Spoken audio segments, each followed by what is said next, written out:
First, we'd like to share with you the process that we went through in the creation of this project. To do that, we'd like to share 3 quotes with you from our textbook. The first quote is by Kouzes and Posner. It says, "To get extraordinary things done, leaders must invest in strengthening the capacity and the resolve of everyone in the organization." This definitely applies to our group because there was a lot of encouragement and collaboration between our group members. Our next quote is from Clausen, and it states, "Effective teams figure out ways for all team members to participate. In effect, participation is an extension of membership. If you have the right membership, everyone should be participating." This applies to our group because we all participated. We used Skype and a wiki in order to collaborate, and each person was a contributor in the researching of surveys, conducting surveys, researching of articles, and the creation of the paper.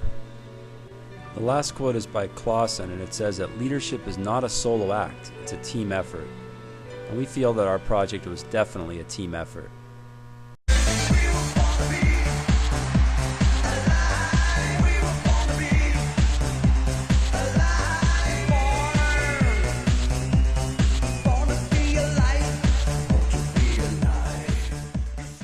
And now on to our survey results.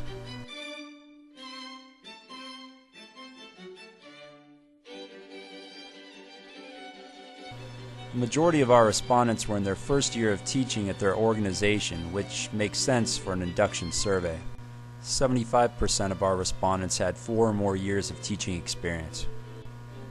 55% of our respondents were provided with a mentor, and 98% of our respondents had an orientation of some sort. Most of our respondents felt that their orientation was at least somewhat beneficial. 67.2% felt it was helpful, and 31% felt it was at least somewhat helpful. According to our survey, there were 4 areas that teachers felt prepared for upon entering the school. Number 1 was classroom management, number 2 was lesson planning, 3 was instruction, and 4 was dealing with language and cultural difference. Conversely, here are the top 4 areas that teachers felt that they needed more help in during their first year. Number 1 was technology skills and technology integration in the classroom. Number 2 was differentiation for ESL students. Number 3 was collaboration with colleagues. And 4 was assessment of student learning. In addition, we found that 67.2% of teachers did not receive a reduction in extracurricular activities that they were responsible for in their first year. And 77.6% of teachers had someone to discuss problems with in their first year of teaching. We also gained a lot of useful information from the results of the free response questions in our survey. One thing that kept coming up again and again was the importance of mentors, and that had a large impact on the development of the induction program for our project. There were also a lot of good teacher suggestions, many of which we had never even thought of. A lot of teachers also felt that they didn't have enough time in their classroom prior to the first day of school, and that caused a lot of stress.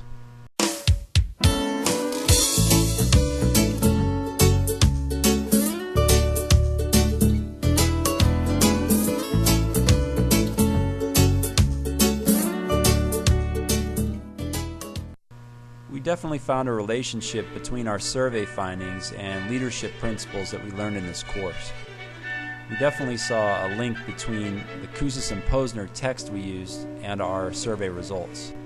Kouzes and Posner said that leadership is an identifiable set of skills and abilities that are available to all of us.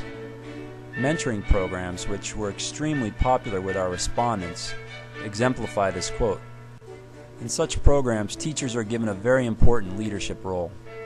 We also saw countless positive and negative examples of Kouzes and Posner's 5 practices in action. We also saw links between Clausen's book and our survey findings. We did find some examples of Clausen's Level 3 leadership, especially as it relates to mentorship. Clausen states that leaders must be masters of the change process. We felt that the teachers, the respondents in our survey, were very good examples of this. we were extremely impressed with the changes they came up with. Next, we'd like to take a look at the relationship between our survey findings and the existing research. Andrews and Quinn stated that dialogue and feedback are critical components of an induction program. We definitely found that to be the case, as the teachers in our survey had some excellent ideas. Looking at the survey results and looking at the existing research, we really realized that induction is truly a 2 to 3 year process. There's no way to cover everything in just 4 or 5 days and still allow teachers enough time in their classrooms. We found the most critical element of the induction process to be mentoring.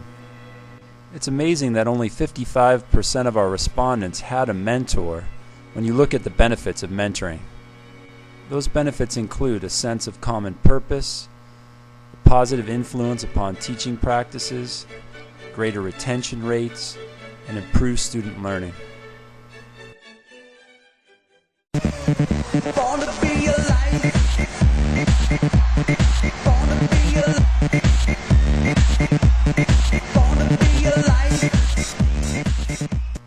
Finally, let's take a look at our proposed induction program. First, it's important to note that our proposal is based both on our research and our survey findings.